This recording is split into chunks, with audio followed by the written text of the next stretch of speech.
All right, good evening, everybody, and welcome to Free. I'm Ryan, and I'm the pastor and executive director here at Free Spiritual Community, and this is Noel, our community director. And it's good to be with you tonight on Saturday night. And to all of you joining us online, we're glad you're here, glad you're part of this community. You should know that this community is built for, designed for addicts, loved ones of addicts, and spiritual refugees. And our mission here is to break the silence of addiction and create space for healing, recovery, and spiritual connection. And there is one thing that we do not do. That's true. And it comes in 4 words, and y'all can shout it out on the count of 3. 1, 2, 3. We don't do shame. We don't do shame here. But we do other things here. We do other things. And Noelle, you should tell us what we do. Did you say doo-doo? She said doo-doo. We do other things here as well. If tonight is your first night here, we are so glad you're here. Welcome. We have welcome bags right outside this door right here. They have a little bit about what we do here at Free Spiritual Community, a little bit about what Wagon Coffee does. There's some fresh roasted Wagon Coffee in there and just some free swag. So please grab one on your way out. Also, on these donation stands that are throughout the building, there are Connect cards on there. So if you do not get our weekly email with the events that are going on and what's happening at Free, please fill out a Connect card and just put it in that box so we can get you on our email blast. Word. Next up, so on February 12th, it's a Sunday, we will be having a Super Bowl party here at Free.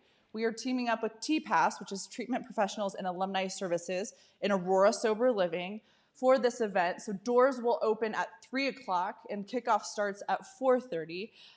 We will be having wings and pizza. So the Super Bowl will be playing on, 220 inches? 220-inch screen. 220-inch screen. So we'll have the whole building. So please join us for the Super Bowl on Sunday, February 12th. It'll be a great evening. And the cafe will be open that night. Yes, the cafe will be open as well. So if pizza and wings aren't your thing, there's other food options there, salads, and the cafe will be open. Danishes. I know y'all like some Danishes. banana bread, chocolate chip banana bread. I know, that stuff is dangerously good. Mm-hmm. All right. Well, lastly, Free Kids. If you guys are looking to get involved in the Free community, we need volunteers in our Free Kids program. And that would just be helping out with the Free Kids program, the Big Kids room, which is 6 and up, and then the nursery, which is 5 and under, on Saturday nights. So please get with JC. Her information is on the screen, or you can get with Rev Rye, or just talk to JC after the service. But if you're looking for a way to get involved at Free, this is a great way to do it. Thank you, Noelle. And I want to tell them one other thing. Do you all know there's approximately 25 groups that meet here throughout the week, either daily or weekly? We have 25 groups that use free space. And there's a new meeting starting I want to let you all know about, and you might have more details on it than me, the Al-Anon meeting. Mm-hmm. When does that start? And I'm looking at Gina because her and I just talked about it. Thursday this evenings. Thursday. Is it at 7 or 7:30, Gina? 7 p.m. 7 p.m. Serenity Seekers, so Al-Anon meeting, 7 p.m. starting this Thursday, and it'll be reoccurring. So every Thursday at 7 o'clock in the Big Kids room, right back here, 7 to 8. So if you're a loved one, and just looking for a support and a recovery program, this is a great one. So Serenity Seekers, 7 p.m. on Thursday night. And I wanted to mention that one because so many people ask about Al-Anon. We used to have an Al-Anon meeting here. We don't anymore, but now we do. Mm-hmm. So thank you all for bringing that here. It's a really important group. Yep, Thursday night, 7 p.m. Okay, thank you, Noelle. And y'all, we do have, because my dude Rashad was in the house a few weeks ago, and he recorded a letter to his addiction. And here it is. My name is Rashad. My sobriety date is September 21 of 2020, and this is a letter to my addiction.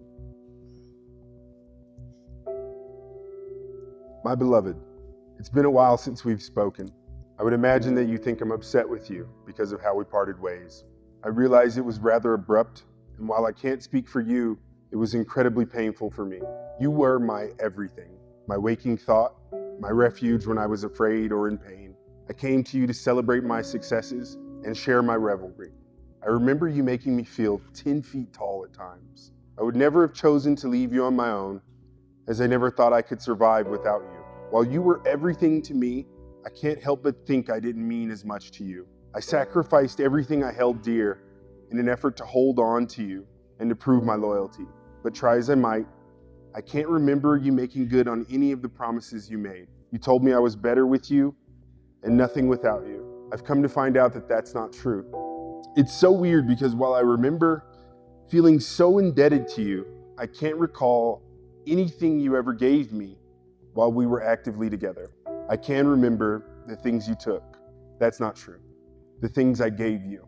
Relationships with my family and friends. My confidence. So many homes and cars. All my jobs. Even a career.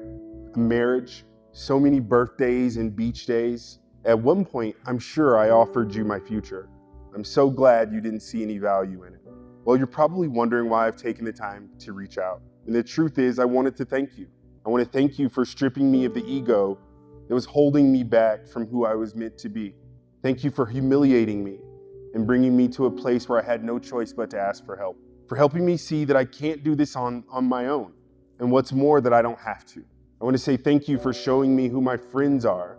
I know this sounds trite or even ham-fisted, but I'm so grateful to you. Without you, I would have never become the person I am today. One who admits and confronts and corrects his mistakes. A man of integrity and compassion, with the courage and humility to submit to a power greater than himself. Thanks to you, today my actions match my intentions, and that feels amazing. Above and beyond everything that you've done for me, I want to thank you on behalf of the men and women who will hear the story of our relationship and realize that they too have hope. Thank you for the scars that you left me, that now serve as a lighthouse to those drowning in the sea of your embrace. So again, I say thank you, and I want you to know that I hold no malice or ill will towards you, because through you I have found purpose, direction, and love beyond measure.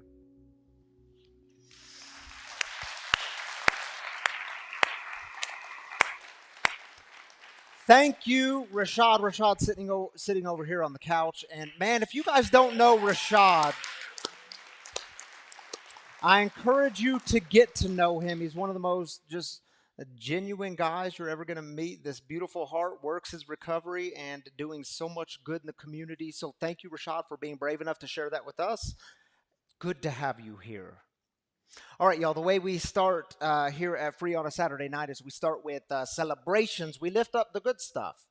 All the new things that we get to do in life, whether that's a sobriety anniversary or birthday or new babies, new jobs, new homes, new whatever it is, the new thing. We want to take 3 minutes and lift that up. So, Matt, thank you for passing around the mic. Matt will pass around the mic. Just raise up your hand if you have something you want to celebrate with us. And this is a really important part of our service. And we believe God joins with us in these celebrations. And if you're online, just put your celebration in the YouTube comments or the Facebook comments. We want to celebrate there with you as well. So take 3 minutes and let's lift up the good, shall we? Michelle, alcoholic. I'm 8 months sober today. Michelle, 8 months.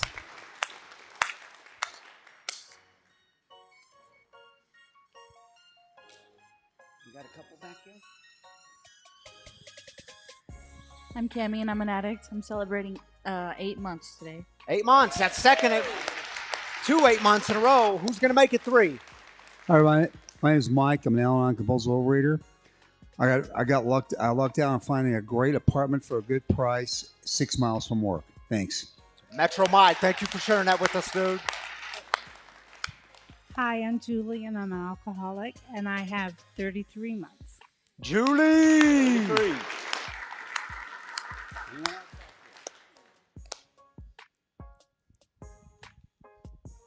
Hi, I'm Sean. I'm an alcoholic, and I landed a interview for a really good job in New York on Monday. So fingers crossed. All right, man. Congratulations. Prayers for you. Right in front of you, Matt. Right beside you. Right beside you. The other way. Well. I'm Matt Ferguson. I'm celebrating 5 years. Matt.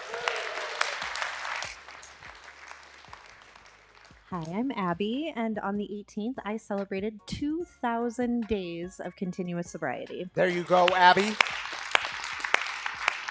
Matt, right next to you on the other side. There you go, right there, right in front of you, Matt. There you go. Hi, I'm Patrick. New to here, to free. I'm 16 days sober. All right, dude. Did you say your name was Matthew? Matthew, good to have you here, man. Glad you're here. Congratulations. Carrie. Carrie. Yes. Carrying the mic. Hi, Carrie Alcoholic. Today, I just want to celebrate my daughter who's 14 and a half and just had her first ever job interview. So prayers for her. Thanks. Start them early. Brian, addict, alcoholic. My boy Josh right here has 5 months. Guy in the blue hat with Kansas City. Josh. Yep. Way to go, buddy. 5 months. That's a long time.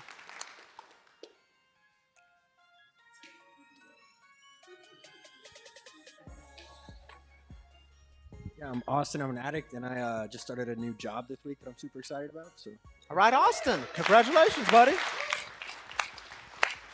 Also a member of our home team to make sure people feel welcomed here. Thank you for all you do. 11, 10, 9. We got time for one more. Who's going to take it? Well, that fell flat. Thank you, Matt. Oh, you got a mic, hon. All right. Tammy Canaday, ladies and gentlemen, joining me for celebration. Good evening. Hello. Look at that. All right, you want to take the first one online? Sure.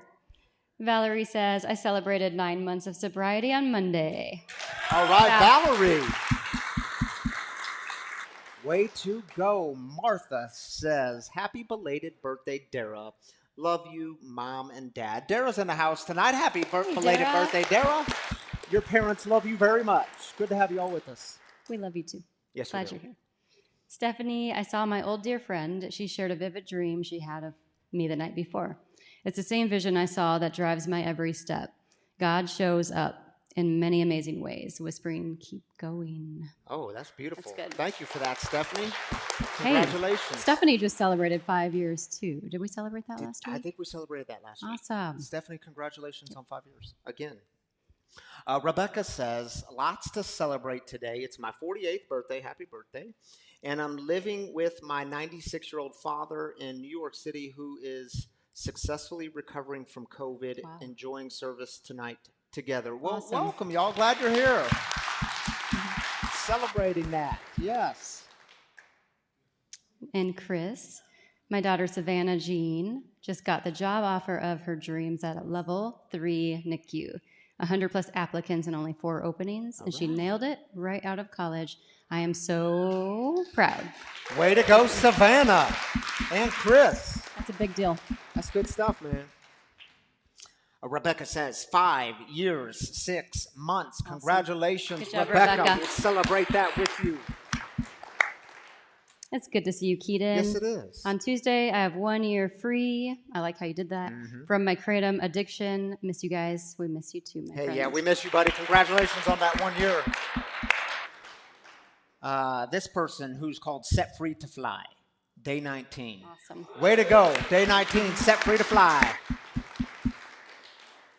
And Kay says, I'd like to celebrate my fiance having 5 months clean today. All right. Celebrate that. Way to go, fiance of Kay. Thank you, Tammy Canaday, for joining me up here each and every week. It's always good to have you. All right, y'all. We are in the 3rd week of this series called Living Wholeheartedly.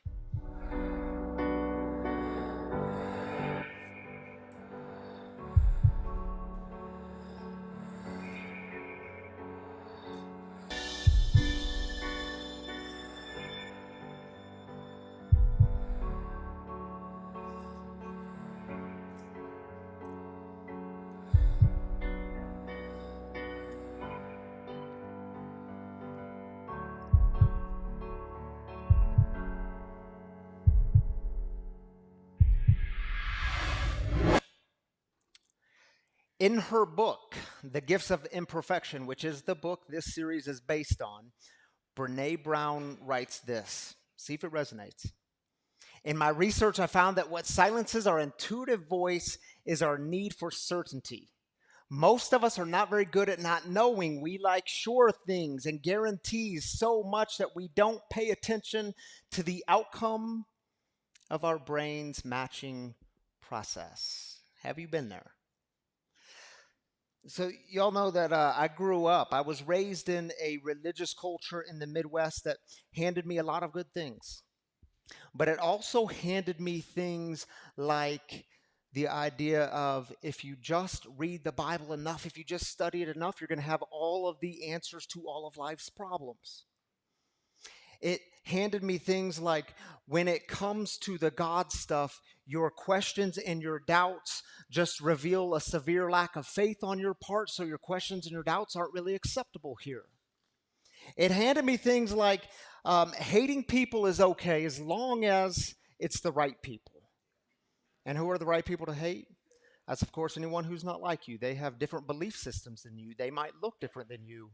Acceptable to hate people, but questions and doubts are unacceptable. And some of y'all know I grew up hating the gay community with a passion. The problem is I got to college. After I left that little Bible school in Michigan, I came out here to a smaller Christian university. And one of my closest friends at that college came out as a gay man. And I remember having conversations with myself and with him, and I'm like, dude, no, you can't be gay. You can't be gay and Christian. No, man, we've read the scriptures together. We've studied the scriptures together. We pray together every week. You can't be gay. It was a profound moment of uncertainty in my life. And I had to reconcile the fact that, hold on here. Here's a guy, a friend who is trying to love God and serve God and follow God the same ways that we're trying to love and follow and serve God. And I knew in that moment that I could act like this thing never happened, and I could continue clenching on to my fear and my hate, my dogma, or I could let this friendship lead me into new life where I see God and the world in new ways. You see, do you remember your moments of uncertainty? I remember going to my first 12-step meeting, and what I remember most about that meeting was what happened before I went to the meeting. It was right up the street here at the AWOL Club. Man, I pulled up on Pearl Street and I parked my red Toyota pickup truck, and I'm clenching to the wheel, the steering wheel. I'm holding it so tight, and I'm filled with so much fear and so much shame, and I'm like crying out to God, God, if there's any way out of this, let me know now. Because I do not want to go in there. I don't know how this is going to go. And what if they see me? What if they recognize me? What if they find out who I am? A profound moment of uncertainty. And I knew in that moment I could continue clenching that steering wheel, doing it the old way, or I could let that moment change me and lead me onto a path of new life. See, you've probably had profound moments of uncertainty in your life. When it comes to God, spirituality, faith, your recovery, your job, your career, your family, your next steps. And here's what I know about moments of uncertainty. You can run away and act like that thing never happened, or you can let that moment change you to where you go on and live life in such a way to where you have a fuller, more eternal kind of life. And so what I want to do with you for the next couple of minutes is look at a story from Luke's Gospel, chapter 10. And this is actually one of Jesus's parables. And parables are just these short stories that Jesus would tell, and they would have a way of turning the world upside down to get the hearers of the story to see God and themselves in the world in brand new ways. And this is one of the more popular parables. It's still to this day culturally popular. We know it by the title of the parable of the Good Samaritan. Now, here's what you need to know about the Good Samaritan, because there's a little backstory here. This parable is a response to a question asked by a Jewish lawyer. And keep in mind, Jesus was Jewish too. But this Jewish lawyer comes to Jesus and says, Jesus, tell me, what do I do? What must I do to inherit eternal life? And when you see the phrase eternal life in the New Testament, some people are trained to think about life after this life. They had very little concern with that. When they talked about eternal life, it was another way of asking the question, Jesus, what must I do to have the fullest kind of life right here, right now, the kind of life that you say that God offers?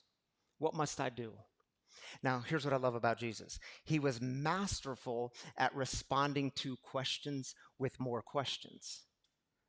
So he says to this Jewish lawyer, he says, what's the scripture say?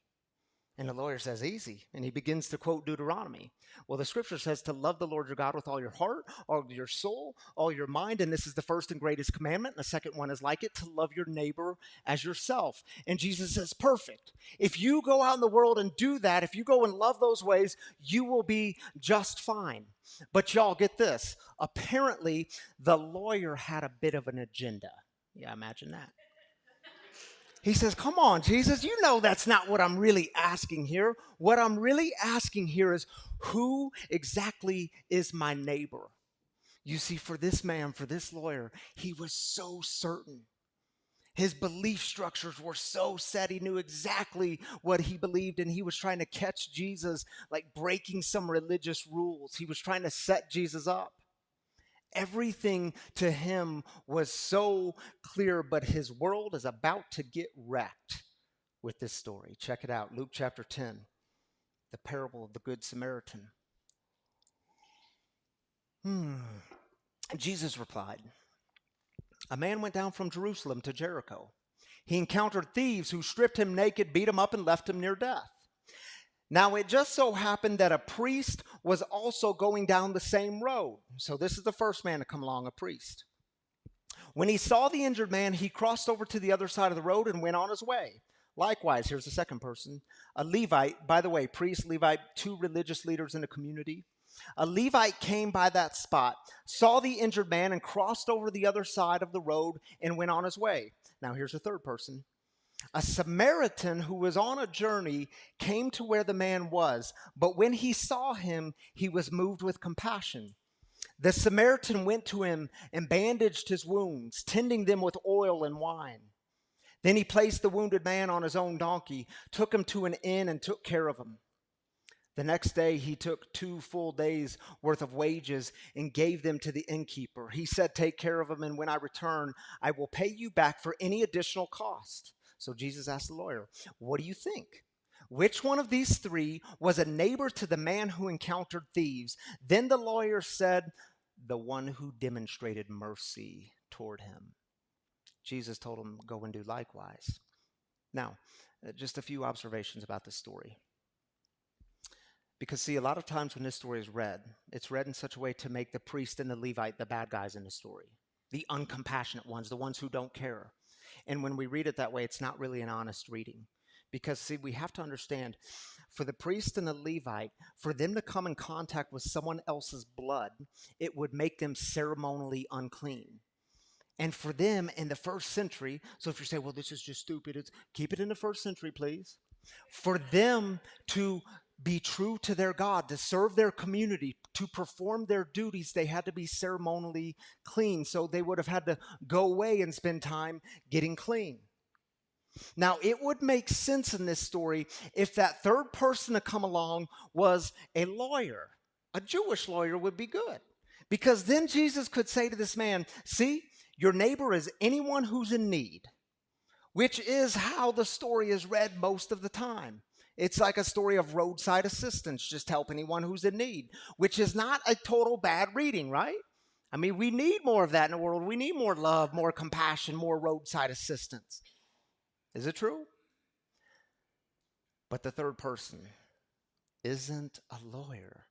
The third person to come along is a Samaritan. And why is that a big deal? Because you have to understand how hard this story would be to hear if you were a Jewish lawyer. You'd be saying, wait a minute, you're telling me a Samaritan did something good? Because see, the hate between Jews and Samaritans, it ran deep. They considered Samaritans, they were like left behind Israelites who intermarried with foreign settlers. If you really wanted to insult someone back in the day, you would look at them and say, what are you, some sort of Samaritan? And get this, y'all. He couldn't even say the word Samaritan. When Jesus said who was the neighbor, all he could say, because the hate was so deep, was the one who demonstrated mercy toward him. So who's your neighbor? The Samaritan. the one you've hated. Jesus is challenging this man to extend love to the people who are hardest to love. And you might be thinking right now, but why are we talking about this story? Why this story when it comes to uncertainty? Because here's what's really interesting. That man would have had a couple of options, right? He could run the other way. He could say, man, that Jesus guy, he's crazy. He's lost it. He's trying to tell me that a Samaritan is good. He could run the other way. Or he could embrace this world of uncertainty that he was just thrown into and let it change him. You see what I mean? He could stay clenching to all the fear and the hate and the religious dogma. He could stay clenching to that steering wheel, or he could let that moment change his life in such a way where he goes on to live a fuller, more eternal kind of life. Do you see all the authentic spiritual path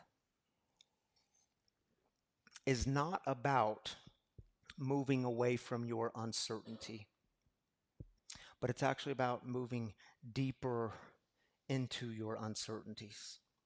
One author says it this way. He said, to most people, uncertainty seems more like a curse than a gift.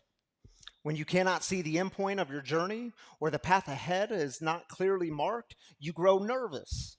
If you do not have rock solid assurances that everything will be okay and the path ahead is perfectly safe, you tend to dig your heels in. Yeah, think about your moments of uncertainty. Some of you are there right now. You don't know what the next steps are. What was once so clear to you isn't so clear anymore. Are you digging in your heels to the old way? Or are you letting that moment change you? And listen, y'all, I do get it. This idea of embracing uncertainty, it is one of the very hardest things to do because we don't like the discomfort. We don't like this idea of not having answers. Man, it's hard. You know, a few months ago, I shared with y'all that that I had put together what was called this free expansion team. Gathered together as a team. We were set to spend 12 months together exploring this option of starting different frees in different states, different regions, because I get calls or emails on a regular basis from people saying, man, we need a free in my town. How do we start a free here? When can we get a free here? So we put this team together to begin exploring, and we shared with you all that 2 weeks ago we were in LA together as a team, and we were visiting this large nonprofit doing great work in the world. It's called Homeboy Industries. And we spent almost a full day there, and they were so generous with their time with us. They set up meetings with their leaders, and we got to ask them questions, and they were so kind to us.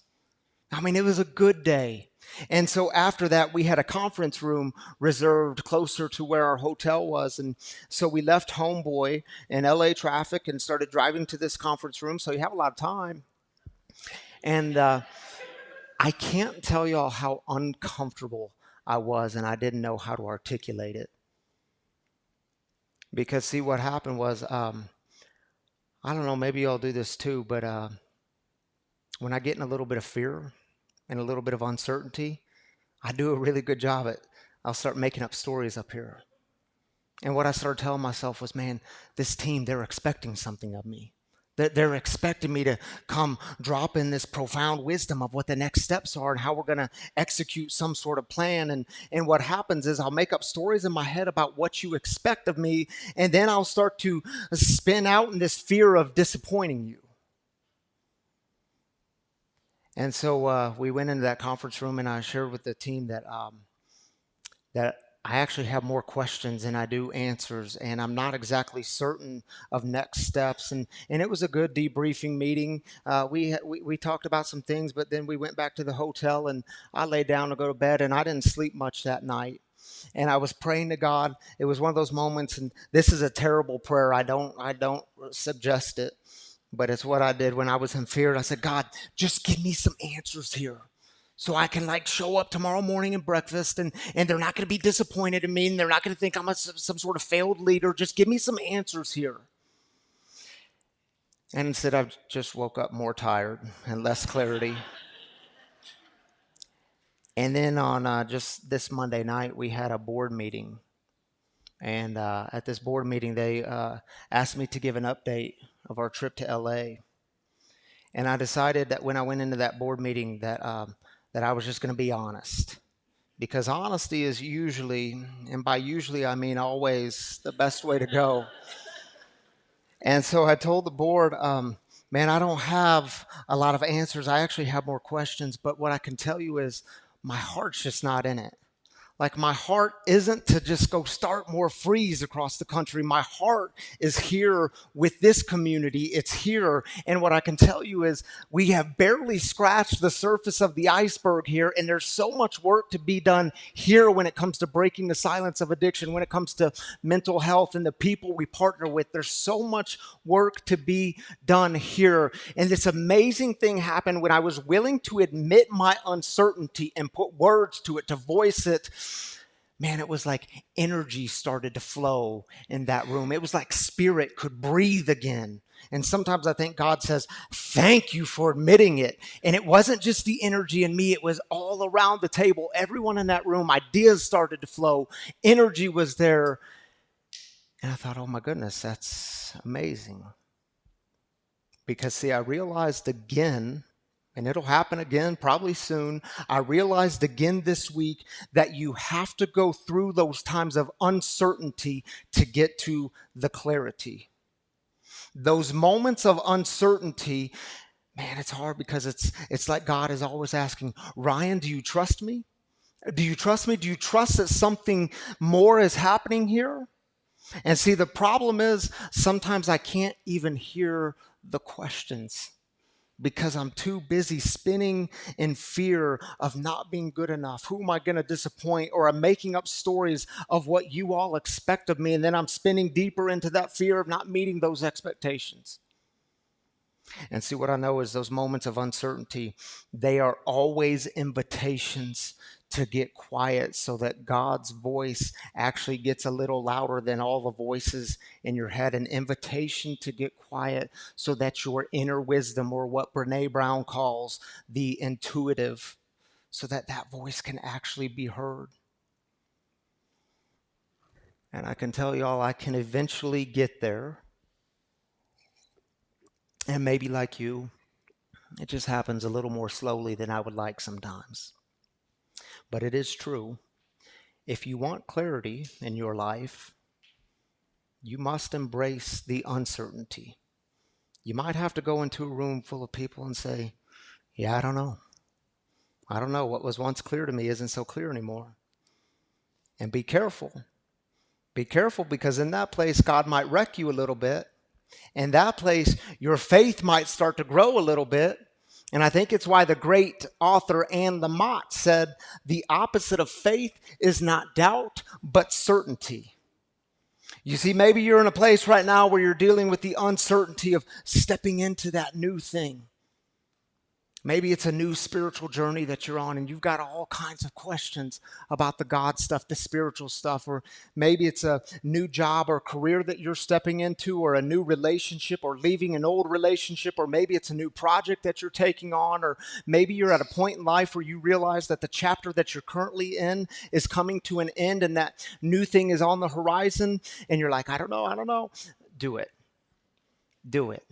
Because the thing that's been sucking the life out of you, it's not working. Give your energy to something different. Give your life to something different. And yes, in stepping into the uncertainty, you might be scared and full of fear. And you can step into it and say, you know what? If I'm going to go down, I'm going to go down in flames, and I'm going to give it my all. And be reminded that doesn't mean there are no guarantees that it's all going to be up and to the right. But you know to stay put, to not do that thing, to just stay exactly what you're doing, there will be some sort of death in you. But the truth is, life is messy, and there is no amount of religious doctrine or dogma that can remove that, that can relieve that or take it away. And the truth is, God can handle your questions and your doubts. God is not offended by that. It's how we grow in that relationship. And I am convinced God is found right there in the midst of your most profound uncertainties in life. So in your moments of uncertainty, let me encourage you to make every effort to stay spiritually connected. So important. So I'll leave you with this: 5 ways to stay spiritually connected during times of uncertainty. And I'll keep it really brief. The first one is this: stay close to God. Stop trying to figure it all out on your own. Stop trying to have all the answers. Ask God for guidance and wisdom. Invite God into these conversations that you're having up in your head. And number 2, stay close to others. That means don't isolate. Don't shut down. Keep opening your heart to those people that you trust. Find those people you can go to lunch with, and they can look you in the eyes and remind you what's most important in life. They can remind you who you are. Stay close to those people. And number 3, stay close to your, what Brene Brown calls your intuitive voice or your inner wisdom. Get quiet enough to hear your own voice among all the other voices that are going to come in and tell you how to do things. Get quiet enough to hear that voice and then start to trust that voice. It's a good voice. It's your God-given voice. And number 4, embrace uncertainty. Because I promise y'all, a new path is being created. Look for that path. And again, be careful, because it might just lead you to that place where you are most alive. But you do know the world needs you to be more alive. That's what we need of you. Number 5, let wonder drive the bus. I know we're good at letting fear drive. In times of uncertainty, fear can get in a bus and drive. Don't let fear do that. Fear keeps you stuck. Fear tells you lies. Fear will remind you everything you don't have, all the things you're not. Don't let fear drive. Let wonder drive, because wonder opens new doors. You see, when it comes to your times of uncertainty in life, you have 2 options. You can run away and act like that thing never happened. Or you can let that moment change you in such a way that you go on to live a fuller, more eternal kind of life. So for the next few minutes, this song is going to play. It's called Fear is a Liar. And I invite you all to stay quiet during this, to stay reflective.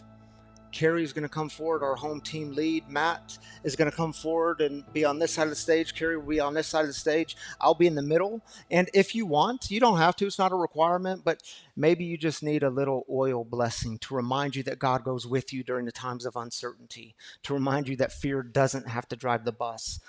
So if you would like a little oil blessing on the hand, oil in the first century was used to keep things new.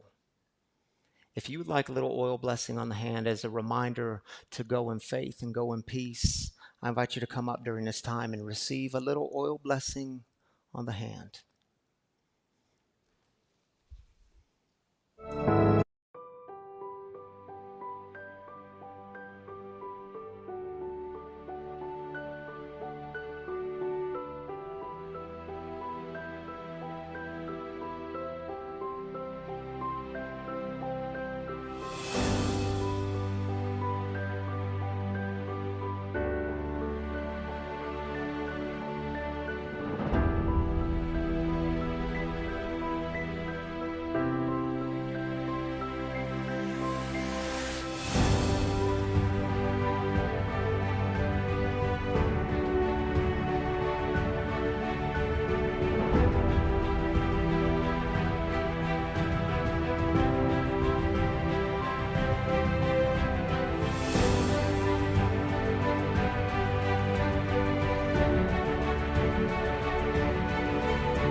Check. There I am. For those of you who are new with us tonight, the next portion of our service is the storyteller portion. And you know, the recovery community, it's a really interesting community because there's some people that you meet along your recovery journey and they walk with you hand in hand, day in and day out. And then there's some people that you cross paths with and you just see them for a day or maybe a month, and then years go by, and then suddenly you see that person again, and they had just as much of an impact on your recovery as the people that walk day to day. They just left different footprints on your life. And I had one of these encounters a couple weeks ago. The last time I had seen our storyteller, Kathy, was a few years ago. And I knew that Kathy, it was the height of COVID, was really struggling during this time. And I was no beacon of sobriety either. I was barely a year sober, and I realized that I knew way less at a year sober than I ever did, you know, at day one. But Kathy was really struggling during this time. And there was this group of women in the club that we would attend, and they would try to band together and really help Kathy out. And she kept coming back. That was the one thing Kathy kept doing. But she would walk into meetings and, man, you could just tell that she was drowning in her active addiction. And I remember one of the women in this group one night just stopped her and said, "Kathy, you're going to die, and I'm really worried about you." And she was right. You know, Kathy was on the brink of death, truly. And this woman told Kathy about the Salvation Army program. And about a week or two later, got a call, and it was at the club that we were all attending, and I just happened to answer the phone that evening, and it was Kathy, and she said, "Noelle, can you just let the women know that I'm at the Salvation Army program, and I'm okay and I'm safe?" And so I did, and I had not heard from this woman in a few years. And the other week, Mickey and I were at a meeting, and I'm looking across the room. You know, the big book of Alcoholics Anonymous, it talks about a spiritual awakening being this psychic change, you know, this really deep inner transformation. And we're in this meeting, and I see this woman across, and man, she looks so familiar, but I can't place her. And then she starts talking, and it's light bulbs start to go off, but I can't quite connect all the pieces. And man, she came up to me after the meeting, and she said, "I'm Kathy, do you remember me from years ago?" And she's 2 years sober, and I just can't tell you the light that she brought to that meeting and to seeing her. And it's just one of those incredible stories of, you know, sometimes we meet these people on our recovery journey, and we're not sure whatever happened to them or if they ever got this thing, and we hope that they did, and we pray that they did. But then to just see it on the other side, and to see God really working in her life, and now managing sober living homes and helping other women and giving back to that same program that she graduated from, is just so special. So would you all please help me welcome Kathy up to the stage tonight?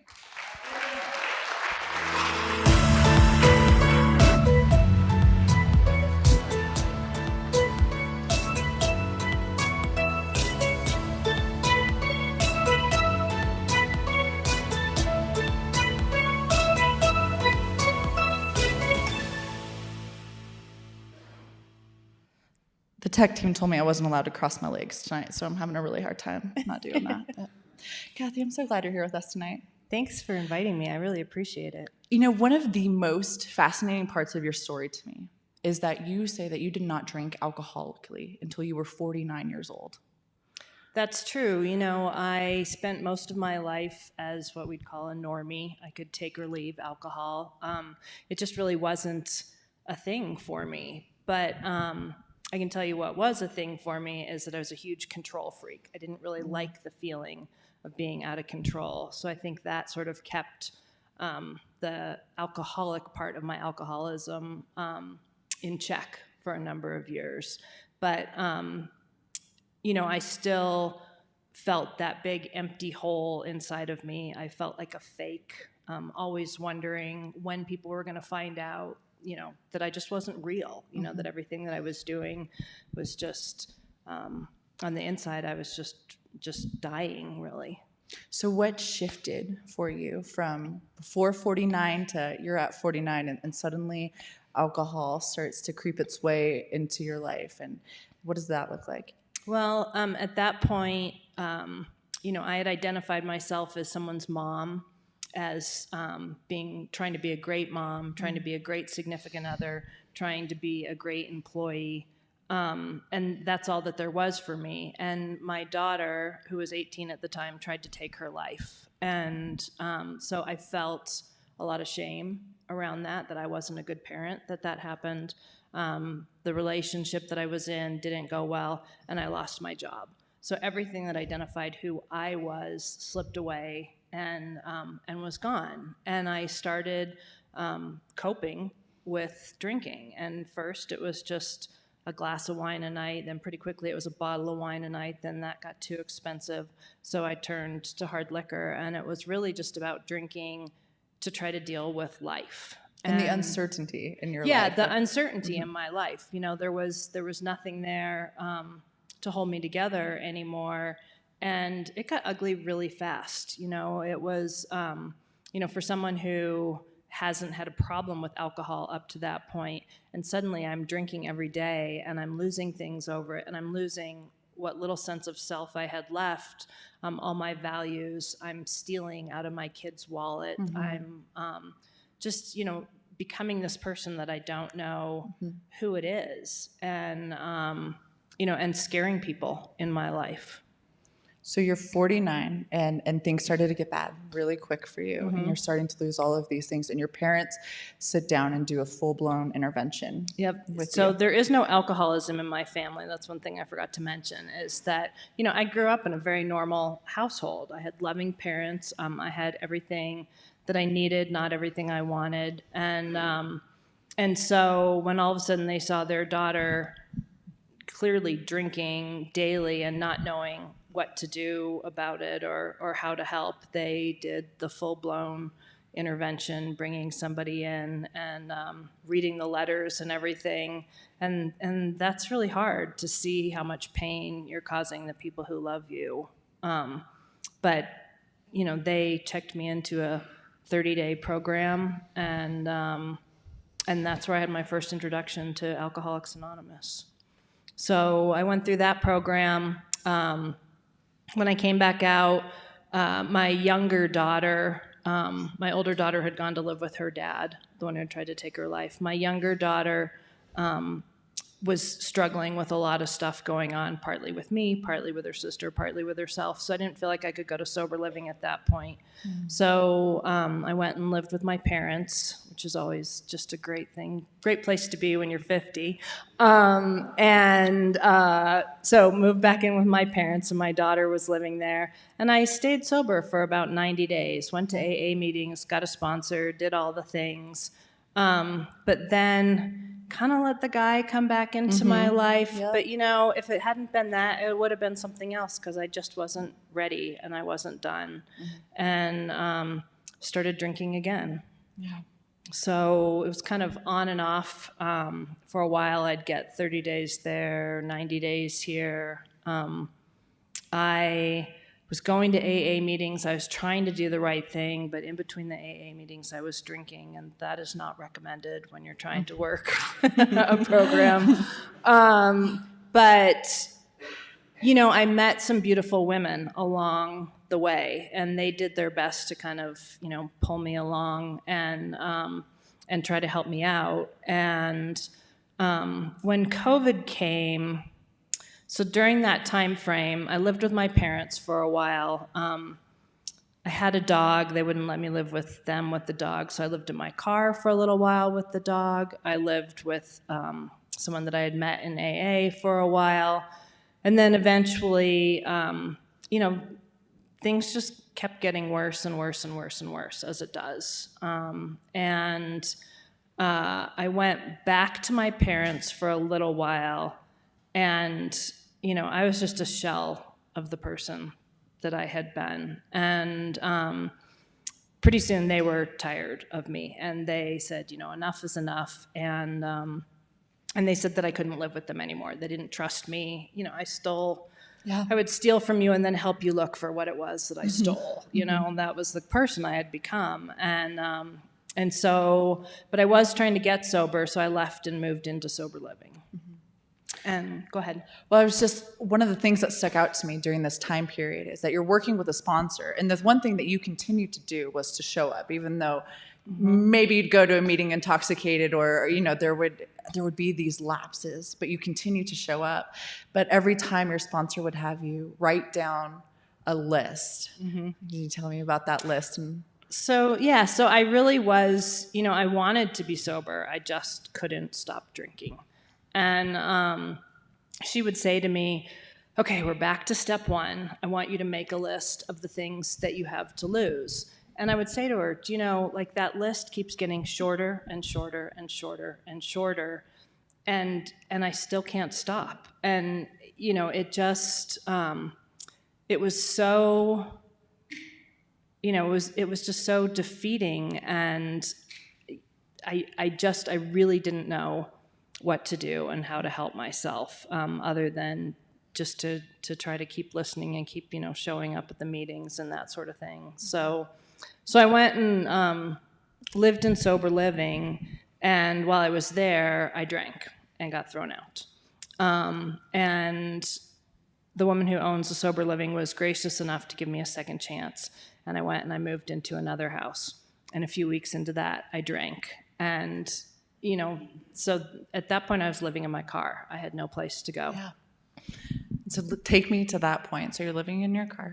You have no place to go, and you hear about the Salvation Army program. So take me to the first time that you were going to go to intake. So I scheduled an intake because, as Noelle had said, one of the women in the club that I was going to, thought that I was probably going to die. And she was right. I was living in my car, showering in empty office buildings. It was dark. It was a really, really ugly time for me. But she told me about the Salvation Army program. So I called them and I set up an intake. And I called the day I was supposed to go in and just said, I don't know what I'm supposed to bring. And they said, you don't need anything. We'll get you clothes at the store. I'm like, I don't need clothes. I've got plenty of clothes. I just don't know what clothes to bring to rehab. Yeah, I just let me know. Just tell me what it is I need to bring. And ultimately, I missed my intake over that. And so I spent a couple more weeks calling, trying to reschedule an intake, crying, knowing I was in a bad space. And they finally scheduled another intake for me and said, if you don't come to this one, you're going to have to wait 30 days. And at that point, I knew if I waited 30 days, I wasn't going to make it. And so so the night before I was supposed to go in, I spent the night at a friend's house so that I could shower without having to sneak in and out of someplace. And that night, my car was repossessed. And so it's like God's literally, like in all of this uncertainty, God is giving you no other options but to go get help. I have said many times that was God saying, you're going to intake, now you need a ride. Yep. And so, and I did, I called my mom, she took me, and at that point, there was a transformation in me, because when I walked through the door of the Salvation Army, I knew I was staying. I didn't know anything about the program. I knew it was 6 months long, and that's all that I knew. So tell me a little bit about the program, but also tell me the irony in missing your first intake because you didn't know what to pack, and then once you got there. So it was, in recovery, when you get to a better space, you can look back, and even at that point, you have to laugh at it. But when I finally walked through the doors of the Salvation Army, I had a pair of flip-flops, I had a pair of shorts, I had a t-shirt, and I had a backpack with some of my bathroom stuff in it, and no other clothes. So clearly the clothes just were not that important at that point. But it's a great program. It's a 6-month program. It's pretty intensive. The Salvation Army owns stores, thrift stores across the country, but 3 within Colorado. And it's a free program. And the money that they make from the stores is what funds that program. So the women in the program go work every day in the back end of the store and the donation side of things. And we would go in and we would take the donations and sort the clothes and tag the clothes and put them on the floor, and it starts to rebuild your sense of self, which I had lost so completely. Mm-hmm. And then there's a house up north that you live in, and after the day at work, you come home and you make dinner, and then you have a class and then a 12-step meeting. So it's a 12-step based program. So this was 6-month programming, and then they let you stay a bit after to try to get on your feet and find a sober living. And And so that's it. So I graduated from the program, which was a great feeling because it had been a long time since I had made a commitment to myself and followed through on it.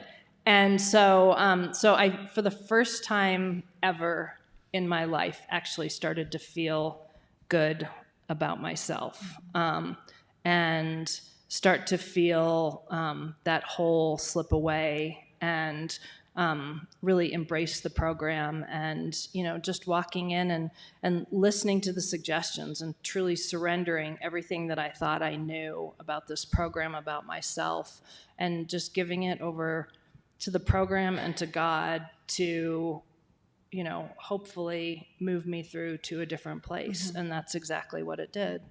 And so now you are managing the sober living house that you once. So there's a lot of irony in my story, I think. I now, when I moved out of the Salvation Army, I ultimately moved back into the same group. I had almost a year of sobriety, and I called the owner and I said, hey, would you let me come back? I'm almost a year sober. And I lived in one of the houses for a few months, and then she asked me to manage another one. And so now when we get girls that come in, I get to say to them, I have lived in all 4 of the women's houses here. 2 of them I was thrown out of, and 2 of them I've lived in sober. And, to me, it just gives people a little bit of hope of, 2.5 years ago, I was dying living in my car.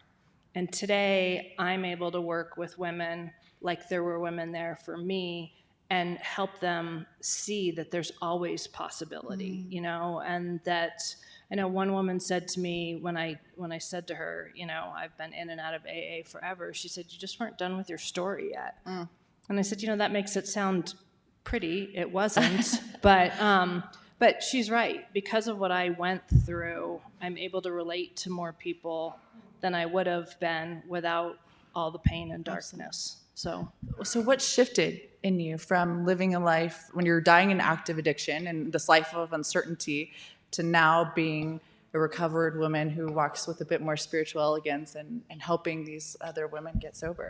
I think it was a couple different things. For me, that sponsor who kept saying, what are you losing? What are you losing? Let's do step 1. For me, it was steps 2 and 3, and really believing in that, believing that God could relieve this, and that if I turned my life and my will over to him, that it would be different. And it has been different beyond my wildest dreams. I think another thing is, just trusting in the process, trusting in God, learning to be comfortable in my own skin, with uncertainty, learning to walk through uncertainty and understand the opportunities that are going to come out of that. So what is the word, what would you tell the person who's out there struggling right now and in their active addiction and in that uncertainty? What is the word of hope that you would give them?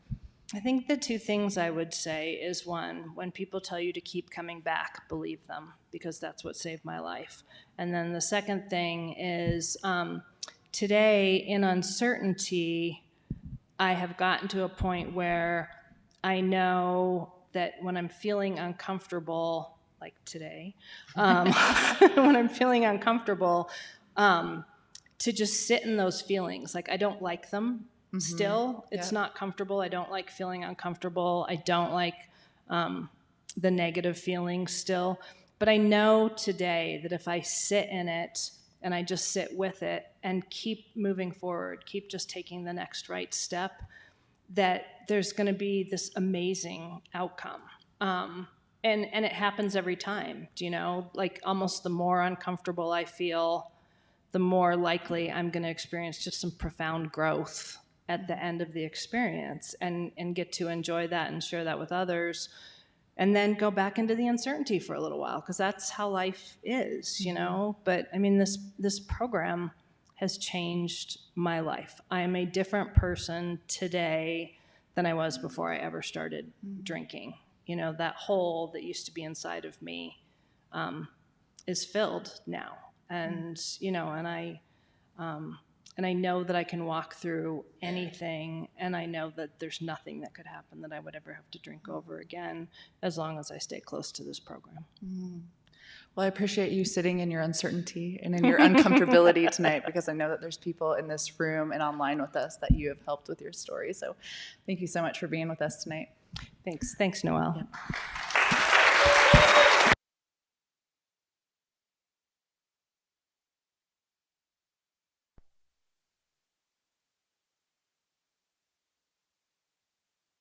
Thank you for being with us tonight, Kathy.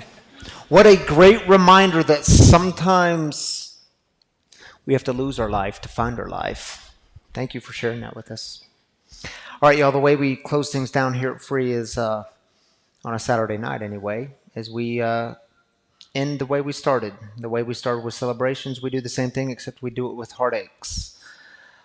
Because sometimes we carry those really heavy burdens that we have no business carrying on our own, and so the burden gets a little lighter when we do it together as community, when we put words and voice to it. And God joins with us in that, and God always hears the cries of the people. So we'll take 3 minutes. Abby, are you going to pass around the mic? Okay, it's that mic, and then you can join me on stage. So take 3 minutes. Again, if you're online, just put it in the Facebook or YouTube comments. We'll join with you there, and just slip up your hand, and Abby will give you a mic. And I think my mic is a little hot, speaking of mics. Tech team, thank you. All right, Abby, thank you. My name's Brian, addict alcoholic. My brother John's been fighting cancer for a long time. I just finished chemo a couple months back, and he just got his blood test results 2 days ago, and there's cancer markers in his blood. He has a scan in a couple of days, so keep my brother John in your prayers, please. Prayers for John, man. Thanks for sharing that with us, Brian.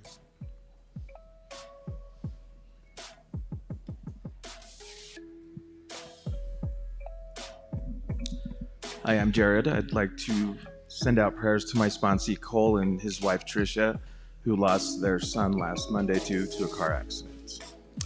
Prayers for them, man. Thanks for sharing that with us.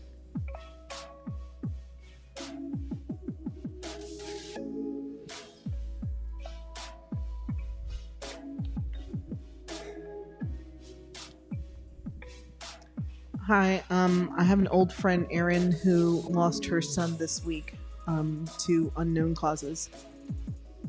All right, prayers for your friend, Kavita.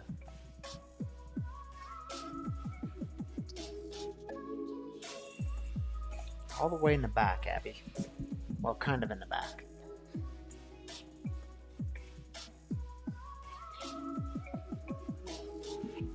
Name's Mike. I'm an Al-Anon compulsive overeater. I want prayers for all those who are getting laid off from jobs. I've been to that 3 times. I'm blessed with a good, stable job. My heart goes out to those who are being laid off. Thanks for lifting them up, Mike. Prayers for them.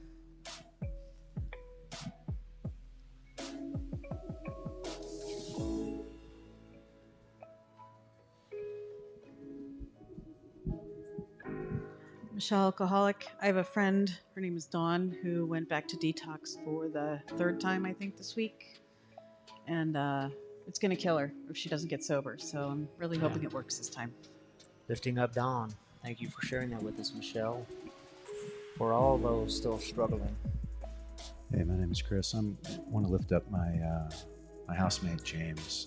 His father is at end stage and refusing care for multiple problems, and he's just going through a hard time out there, and he's doing it all, showing up totally sober. Just lift up that whole family. Prayers for the housemate. Lifting them up, my brother. Very front row. Prayers for my sweet girl Renee, who is sick, and my son Noah and my daughter Abby. They're all going through sickness right now, and I just pray that God heals them quickly. All right, man. Prayers for the family. Don't spend too much time with them. You might get sick. Abby, come join me up here.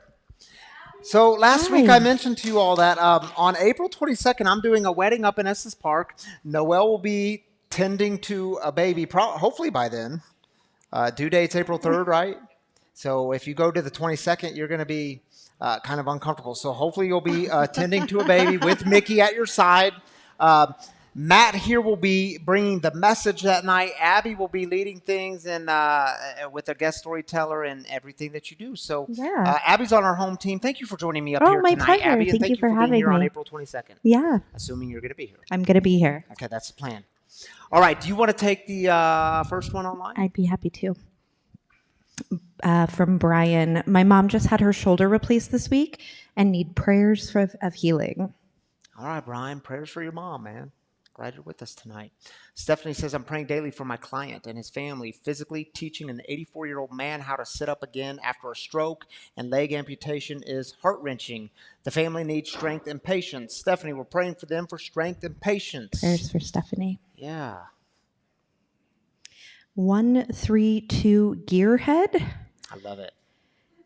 Please pray for my friend who passed away recently. His name is Will Hewer. All right, ma'am. Prayers for you and the friend. Prayers for Will's family. Talia says, prayers for my grandma who's battling dementia and for my mom and aunt who are her primary caregivers, so she is still able to stay in her home. All right, Talia, we're lifting up your grandma as well as your family. Prayers. Thanks for sharing that with us. From Bianca, prayers for Emilio P. Garcia. Pray he finds sobriety and the willingness to make that action. Yeah, we'll lift him up.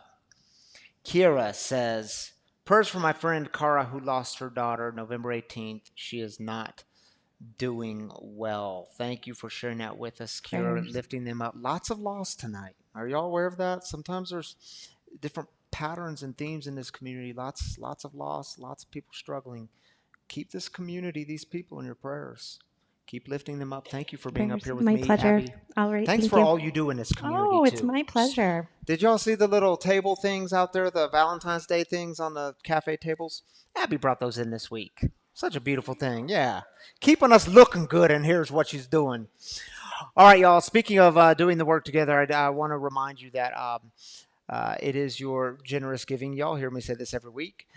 It's your giving that keeps us going together as a community. It's not like there's someone was asking me the other day, well, is there like a big umbrella that gives to it? No, there's not. We exist. We are sustained by you all, the community. So truly, when I tell you, your giving makes a big difference here. And thank you all so much who have made that a spiritual practice in your life. And I know it's sacrificial.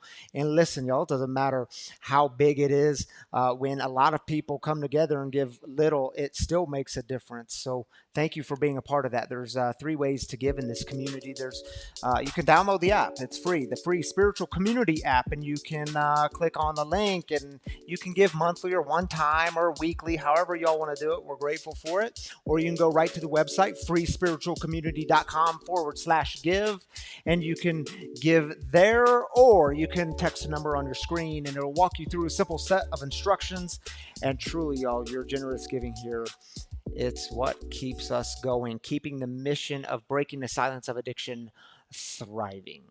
So thank you for being a part of that. There's also 2 boxes. One here. Bobby, raise your hands. And AJ, there's a box there and a box outside these doors if you want to donate that way.